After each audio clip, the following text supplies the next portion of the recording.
Hello, Shankar, and welcome. Thank you, Puneet. Thank you for having me.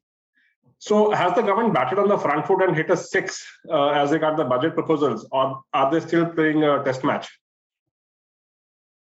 I think this is 5 6s in a row kind of budget. Last year's budget, in my view, was like the Kapil Dev's innings. I think it was in some test match in England when India was facing a follow-on, and we needed 24 runs to go over the line. And Kapil hit 4 6s in a row to take us over the line. So I think this is a great budget, which was needed. Puneet, see, understand this. That last 12 months macro picture for India and globally have been very benign. Rates were low, inflation was generally okay, stock markets did well, a lot of money kept coming in thanks to the overall benign liquidity situation.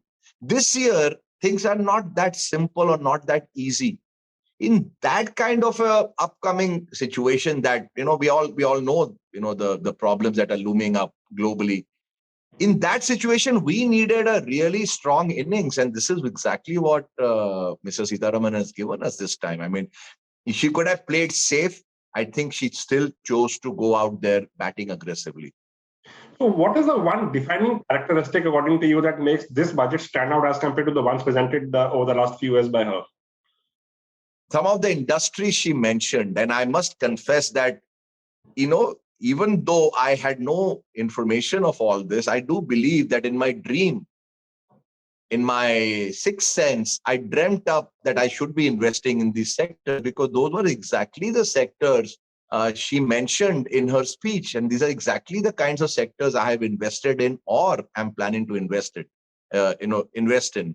So drones, organic farming, EVs, 5G equipment, optical fiber cables, AI, every single one of them is, the environment, every single one of them have been on my buy list. I mean, imagine the number of times I think she mentioned drones, fintech, digital.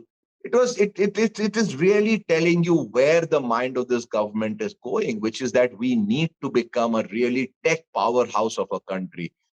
Instead of just becoming a services economy, which India has done phenomenally well. IT exports are now, I think, $150 billion or more than that, which is an unimaginable number. I think the new age manufacturing, new age tech companies in the next 5 years will be exactly the space to be in. And that for me was a defining change in shift in thinking that the finance minister showed in this budget. So startups also found a mention in the budget. Do you see more companies with the vague revenue outlook and obnoxious valuations approach the primary market in the next few months?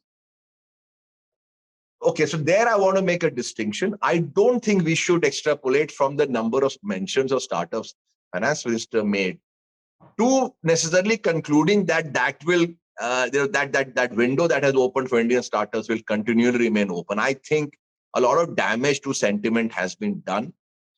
I don't blame the companies. Let me make it very clear, Puni, that I do not blame the startup companies for coming and selling their stock at the valuations they got. Ultimately, it is a buyer beware game. Equity investing, nobody's out there looking out for you.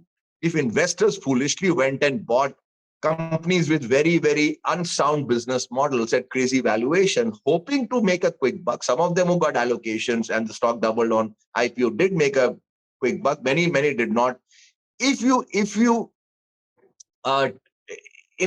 say that you're going to just keep making on the greater fool theory, keep making money on the greater fool theory, I think you are the greater fool. So I don't think you're going to see a huge slew of new listings at these kind of valuations. I think that part of the market will definitely cool off. Whatever the finance minister said is more at the ground level changes for those spaces, which will companies, which will take a few years to fructify. But the new age listings, I think for now, will take a backseat. Okay. So as regards taxes, LTCG has been capped at 15% for most asset classes. RBI plans to introduce now a digital rupee. Budget also proposes taxing digital assets and cryptos. How are you reading into all this? Will it trigger a shift from digital assets into equities or bonds?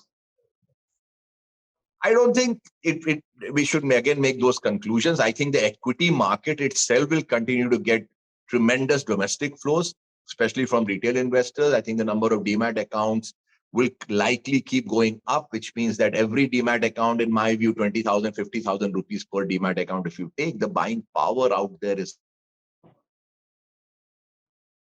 phenomenal, to say the least.